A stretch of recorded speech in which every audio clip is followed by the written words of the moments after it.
ہمیں یہ بھی پتہ چلا ہے باوثوق ذرائع سے کہ آپ کا آدھا خاندان سنی ہے. آدھا نہیں لیکن اچھی تعداد، مناسب تعداد. 30%. ہاں شاید 30% سنی ہے. ہاں خاندان نہیں، میرا ننیال. ننیال خاندان ہی ہوا بابا صاحب، وہ کوئی پرایت نہیں. بالکل ایسا ہی ہے. بلکہ نہیں میرے بہت قریبی رشتہ دار ہیں. ننیال تو بڑا قریبی ہوتا ہے معاملہ. جی بالکل، بلکہ وہ ایک محاورہ بھی ہے کہ گھٹنے پیٹ کی طرف مڑتے ہیں، تو ننیال ہی کو کہا جاتا ہے پیٹ. تو پیٹ تو ننیال سے جڑا ہوا ہے، ننیال سے پیٹ جڑا ہوا ہے. آپ کی والدہ؟ میری والدہ کے 5 ماموں. نہیں میری والدہ شیعہ. جی. میرے نانا شیعہ تھے، میری نانی شیعہ تھیں. مگر میری نانی کے بھائی جو تھے میری والدہ کے سارے ماموں، وہ 5 بھائی تھے میری نانی کے، اور وہ 5 میں ایک بھائی ان کے شیعہ تھے، باقی اہل سنت تھے. بلکہ میں ان کے اولاد میں ایک بہت مشہور نام ہے، اگر پرانے لوگ جو ہمیں سن رہے ہوں گے، Tanveer Ahmed Naqvi, KMC king of KMC لقب دیا تھا انہیں اس وقت کے وزیر اعلیٰ نے. پوری KMC وہی سنبھالتے تھے، سینئر ڈائریکٹر تھے جب فاروق ستار صاحب میئر تھے، اس وقت کی بات کر رہا ہوں. اور بہت مضبوط آفیسر تھے. کراچی، وہ پورا کراچی سنبھالتے تھے ایک وقت میں، ایسا تھا. اور شاید بڑے بڑے وزیر بلدیہ اور یہ سب ان کو اپنے ساتھ رکھتے تھے، اور ایک ماحول تھا. وہ اہل سنت سے تھے، ان کے بچے اہل سنت، ان کی اور اسی طرح ان کے اور بھائی بھی ان کے تقریباً. تو اب تو خیر ماحول کچھ اور ہے، لیکن ایک اچھی تعداد ہمارے اہل سنت ہمارے عزیزوں میں ابھی بھی ہیں. جی. بلکہ میں آپ سے عرض کروں، جو میرے سببی یا نسبی رشتہ دار نہیں ہیں سنی جو میرے سببی اور نسبی رشتہ دار ہیں، جیسے جن کی طرف ہم اشارہ کر رہے ہیں، جو نہیں ہیں، تو جو سنی ہیں وہ بھی میرے رشتہ دار ہیں. میں اہل سنت کو رشتہ داروں سے زیادہ اپنی جان کہتا ہوں. جی جان کہتے ہیں، یہ آپ کا جملہ. آپ اتحاد امت کے دائی ہے. جی نہیں ایسا ہوتا ہے نادر، کبھی کبھی تو ایئرپورٹ پہ میں کہیں سے گزر رہا ہوں اور کسی بچے نے مجھے دیکھا کہ میں گزر رہا ہوں، تو وہ دور سے کیسے پہنچے مجھ تک، تو دور سے آواز دیتا ہے انا سنی. تو میں کہتا ہوں اب تم آ جاؤ، پہلے تم ملو. تو بہت زیادہ ہم نے زیادہ حد تک ان مسائل کو لے لیا. علمی اختلافات تھے اور عقائد کے اختلافات تھے جو سگے بھائیوں میں بھی ہوتے ہیں. صحیح. تو اس کو ایک نفرتوں کی حد تک لے جائیں، پیار دیں. اچھا اگر میں چاہتا ہوں، مثلا میں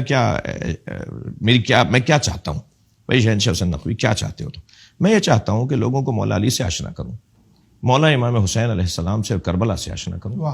تو مجھے جب ان سے آشنا کرنا ہے تو میں سامنے والے کو پہلے آمادہ تو کروں کہ میری بات سنیں، اور کسی کو آمادہ کرنے کے لیے مسکرا کے دیکھنا پہلا قدم ہے.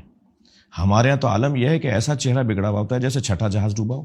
یہ تو بات ہی کرنے کو تیار نہیں ہے، سلام کا جواب نہیں دیتے، سلام کریں تو منہ موڑ لیتے ہیں. یہ میرے ساتھ ہوتا ہے، میں بڑھ کر سلام کرتا ہوں، بہت سے دوستوں کو تو ایسے ہو جاتے ہیں. سارے دنیا تو شہنشاہ حسین نقوی کو جان رہی ہے، تم نہیں جانتے ہو کہ، مگر نہیں، وہ ایسے جیسے جانتے نہیں. اللہ ان کو ہدایت دے، اللہ مجھے بھی ہدایت پر باقی رکھے. لیکن میں یہ کہتا ہوں کہ یہ جو مثلا میں شیعہ حیثیت سے، ظاہر ہے مجھے اس پہ فخر ہے کہ میں شیعہ ہوں، مگر مجھے کسی سنی سے نفرت نہیں کرنی. مجھے اس پر بھی اعزاز اور افتخار حاصل ہے کہ میں کسی سنی سے نفرت نہیں کرتا. میرے اختلاف ہونا چاہیے، وہ ایک الگ چیز ہے.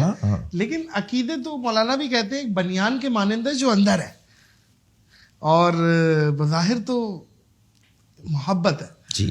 اور اللہ اور اللہ کے رسول کی محبت، اور کم از کم ہم کامن ٹرمز پہ تو بات کر سکتے ہیں جو ہمارے آپ کے درمیان متفق ہے. جی اس پہ تو بات کی جا سکتی ہے نا یار. اور کچھ لوگ یہ شادی کے بھی بڑے مسائل، اس پہ آپ پوائنٹ آف ویو بھی دیتے ہیں. شادی کے مسائل پہ بھی بڑا وہ کرتے ہیں کہ لڑکا سنی، لڑکی شیعہ، لڑکی شیعہ، لڑکی سنی، لڑکا شیعہ. یہ کیا مسائل اس پہ آپ؟ بھائی مسئلے یہ ہیں کہ جیسے ایک پٹھان کی سندھی سے شادی اور سندھی کی مثال بلوچی سے شادی، یہ ہمارے یہاں رائج نہیں ہے. رائج نہ ہونا اور ہے، مگر کیا یہ پٹھان کی سندھی سے شادی شرعاً حرام ہے؟ نہیں، رائج نہیں ہے، روایات نہیں ہے، طریقہ نہیں ہے، ہمارے ہوتا نہیں ہے یہ والی باتیں. اور کیوں نہیں ہوتا؟ کیونکہ ظاہر دونوں کی ثقافتیں علیحدہ ہیں، دونوں کا رہن سہن، دونوں کے طریقہ زندگی، دونوں کی ترجیحات مختلف ہیں، کہ آگے جا کے بچے الجھیں گے، لڑیں گے، ماں باپ پھر فیصلے کروائیں گے بیٹھ کر، اور ہو سکتا ہے ماں باپ کے فیصلے سے پہلے اپنا ہی کوئی فیصلہ سنا دیں. تو اس لیے معمولاً ایسا نہیں ہوتا. لیکن اہل کتاب سے شادی ہو سکتی ہے، تو کلمہ گو سے شادی کیوں نہیں ہو سکتی؟ تو یہ تو میں سمجھتا ہوں کہ اب ایک صاحب آئے کہ جی وہ ایک صاحب نے کہا کہ جی وہ فلاں سے فلاں کی شادی نہیں ہو سکتی. میں نے کہا لکھوا کے لے آؤ ان سے. تو کہنے لگے کہ میں گیا تو انہوں نے کہا لکھ کے نہیں دوں گا. ارے بھائی یہ کیسا دین ہے جو لکھ کے مانگ لیتے ہیں. ہاں تو لکھ کے دے دیجئے کہ یہ حرام ہے. اچھا علامہ صاحب کھانے میں کیا پسند ہے؟ تھوڑا سا موڈ چینج کرتے ہیں, تھوڑا سا یہاں پہ آئے کھانے میں, کیونکہ فوڈی ہیں آپ کوئی؟ میں میٹھا پسند کرتا ہوں. اچھا.